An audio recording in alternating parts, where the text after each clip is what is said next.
टापू उगा है बांग्लादेश की खाड़ी में। आज से 20 साल पहले टेक्टोनिक प्लेट का रिएक्शन हुआ था। इसमें कुछ टापू डूब जाते हैं, कुछ टापू बाहर निकल आते हैं। जमीन के अंदर प्लेट ऐसे टकराते हैं तो स्थल ऊपर हो जाते हैं। ऐसे ही फिलॉसफी पर हिमालय बना। सुनामी में हमारे यहाँ इंडिया पॉइंट डूब गया। बांग्लादेश में कुछ टापू उभर कर बाहर आए। उन टापुओं को उन्होंने चेक किया और कहा कि हम रोहिंग्यास को इन टापुओं पर डिपोर्ट कर देंगे। हम इन टापुओं पर रोहिंग्यास को रखेंगे और उन्होंने उस टापू पर कुछ रहने की अस्थायी व्यवस्था की।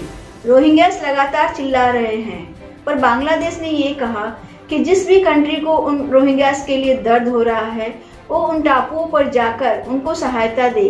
जिस कंट्री को ह्यूमन राइट्स वायलेशन दिखता है, रिफ्यूजीज एंगल दिखते हैं, संसार को ह्यूमन राइट्स दिखते हैं, वो सारे कंट्री उस टापुओं पर जाकर उन रोहिंग्यास की देखभाल करे, उनके खाना पीना दे और जैसा चाहे उनको रखे। बांग्लादेशी सरकार का कहना है कि आपको दर्द है इन रोहिंग्यास मुसलमानों के लिए, तो हम उनको एक नो मैन टापू पर बसा रहे हैं। ये टापू बांग्लादेश से 40-50 किलोमीटर दूर है। ये मेन लैंड से अंदर है। हमारे यहाँ बहुत सारे टापू हैं, जैसे अंडमान निकोबार और लक्षद्वीप। हमारे यहाँ कम से कम 200 टापू हैं जिसमें लोग रहते हैं, प्लांटेशन करते हैं, कुछ काम करते हैं। समस्या ये है कि उन टापुओं पर बांग्लादेश में आए रोहिंग्यास को लूटने के लिए कुछ नहीं मिलेगा, तो काम कैसे चलेगा। अब भारत के मुसलमानों को आह्वान करते हैं कि उन्हें दर्द एनआरसी का होता है। भारत के मुसलमानों को भी जो बाहर से इन्फिल्ट्रेट करके भारत में आए हैं उनको उनके देश भेज दीजिए, और जो रिफ्यूजीज आए हैं उनको टापू पर भेज दीजिए। बांग्लादेश कर सकता है तो हम क्यों नहीं कर सकते। पाकिस्तान को बड़ा दर्द हो रहा है, पर पाकिस्तान ने एक भी रोहिंग्या लेने से मना कर दिया, और पाकिस्तान से जो इन्फिल्ट्रेट कर भारत में आए हैं उनको भी वापस लेने से मना कर दिया है। हालांकि बांग्लादेश ने हामी भरी है कि जो भी बांग्लादेशी भारत में आए हैं वो उनको वापस लेने को तैयार है। ऐसा अनुमान है कि भारत में 5 करोड़ बांग्लादेशी और 50 लाख रोहिंग्यास इन्फिल्ट्रेट करके आए हैं, जिनको बॉर्डर पर घुसते ही गोली मारी जा सकती थी। ऐसे लोगों को उठाकर उनके देश भेज दीजिए, और जो लोग रिफ्यूजीज हैं उनको टापू पर भेज दीजिए, और जो रिफ्यूजीज हैं उनको मेन लैंड से उठाकर टापुओं पर बसा दीजिए। उनके लिए कुछ घर की सुविधा कर दीजिए और उनको वहीं बसा दीजिए। संसार में जिनको भी उनके लिए दर्द होता है वो उनके पास जाए और उनका भरण पोषण करे, लेकिन भारत के मेन लैंड से ये कचरा साफ होना ही चाहिए।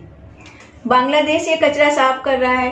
भारत के मुसलमानों को बड़ा दर्द हो रहा था, पाकिस्तान के मुसलमानों को बड़ा दर्द हो रहा था, और बांग्लादेश के मुसलमानों को भी बड़ा दर्द हो रहा था। वो पूरे के पूरे शांत थे, और खाड़ी देशों के कुछ देशों को बड़ा दर्द हो रहा था, वो पूरे के पूरे लोग शांत थे। इसके अलावा अमेरिका में कुछ ह्यूमन राइट्स कमीशन बात कर रहे थे। यूरोप और अमेरिका के जो बड़े बड़े ठेकेदार हैं वो सब शांत है। वो इसलिए क्योंकि इस्लामिक चरमपंथ जो है अब उसने उन पर हमला कर दिया है, अमेरिका पर। अब उनको इसलिए नहीं दिख रहा है।